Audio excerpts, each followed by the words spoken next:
As far I know का क्या मतलब होता है, ये आज की इस वीडियो में सीख लेते हैं। एज़ फार आई नो का मतलब होता है कि जहाँ तक मुझे मालूम है, जितना मुझे पता है या जहाँ तक मेरी जानकारी है। यानी कि जैसे कई बार हम कहते हैं कि जहाँ तक मुझे पता है ये ऐसे होना चाहिए या इतने बजे होना चाहिए, तो उसके लिए हम कहते हैं as far as I no. यानी कि जैसे आप ये कहें कि जहाँ तक मेरी जानकारी है या जहाँ तक मुझे पता है बैठक अपराह्न यानी कि दोपहर 3 बजे निर्धारित है, तो आप कह सकते हैं as far as I know the meeting is scheduled for 3 PM। या अगर आप ये कहना चाहें कि जहाँ तक मुझे पता है उसने अभी तक कोई फैसला नहीं किया है या कोई निर्णय नहीं लिया है, तो आप कह सकते हैं as far as I know she hasn't made any decision yet.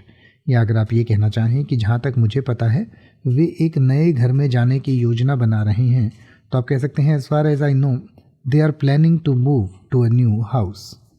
अब आप किसी भी वर्ड का मतलब हिंदी और इंग्लिश में YouTube पर सर्च कर सकते हैं। आपको मेरी वीडियो मिल जाएगी जिसमें आप बिना किसी फालतू बकवास के सीधा उस वर्ड का मतलब समझ पाएंगे। तो ऐसी ही वीडियोस को देखते रहने के लिए चैनल को सब्सक्राइब करें और बेल आइकन को प्रेस करें।